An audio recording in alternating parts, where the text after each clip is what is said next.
Сәлем достар, сіздермен Аскербек. Тістелген алманың логотипі барлығымызға таныс. iPhone, iPad, iPod тістеп барлығымызға сол тауарды сатып алуға асығамыз. Сондықтан да бүгінгі видеоны біз Apple компаниясының даму тарихына арнаймыз. Apple компаниясының тарихы Стив Джобс және Стив Возняк атты екі дос компьютер жасап сатумен айналыса бастағанда, яғни 30 жыл бұрын басталған. Apple ресми түрде 1976 жылдың 1 сәуірінде тіркелген. Сол кезде Apple бір атты ең алғаш компьютері жарық көреді. 10 айда 175 данасы сатылған, әр компьютердің бағасы $666. Apple'дың негізгі жетістіктерінің бірі Apple 2 компьютерін шығаруы.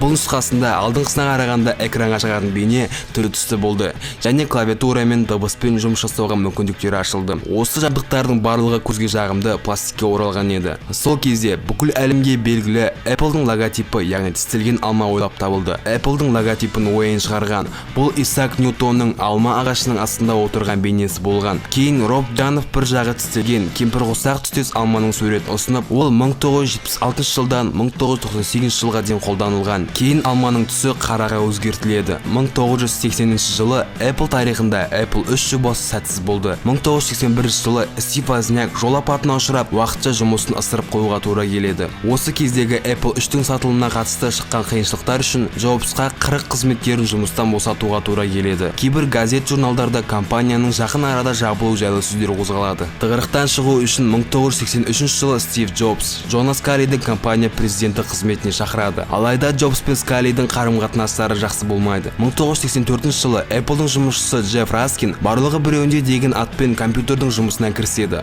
Осы сәттен бастап әлемге әйгілі Macintosh немесе Mac'тың тарихы басталады десек те болады. 1985 жылы ақш-тың президенті Рональд Рейган техникалық үдерістің дамуына үлес қосқан үшін Джобс пен Вознякты медальдармен марапаттайды. 2001 жылдың 23 қазанында Apple iPod аудиоплеерін шығарады. Ол үлкен сұранысқа ие болып, музыкалық плеерлердің нарығында көшбасшыға айналады. 2009 жылғы қыркүйек айында жүргізілген санақ бойынша 220 миллион астам iPod сатылған. 2007 жылдың қаңтар айында фирма сенсорлы iPhone смартфондарын ұсынып, смартфон деген терминді техника әлеміне енгізді. Содан бері iPhone смартфондарының 7 моделі шығып үлгерді. 2010 жылы нарыққа iPod планшетті компьютерін шығарады. Осы жаңа өнімдерін шығару арқасында Apple өзінің қаржылық жағдайын біршама жақсартып алып, 2011 жылғы есеп бойынша ең қымбат компанияға айналған. Қызметкерлерінің жалпы саны 46-да 6000 адамды құрайды. Ал фирманың атауына келетін болсақ, ағылшыннан аударғанда Apple алма сөзінен шыққан. Мекеменің логотипінде де алма қолданылады.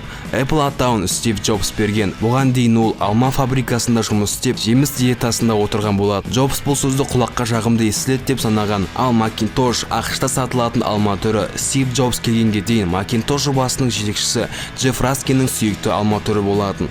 Осы жылдың қыркүйек айында iPhone 8 смартфонының презентациясы күтіледі. Әзірше осы достар, лайкты басып каналға тіркелуді ұмытпаймыз. Және менің Instagram, VK парақшаларыма да кіріп тіркелеміз. Сіздермен болған мен, Аскербек. Сау болыңыздар.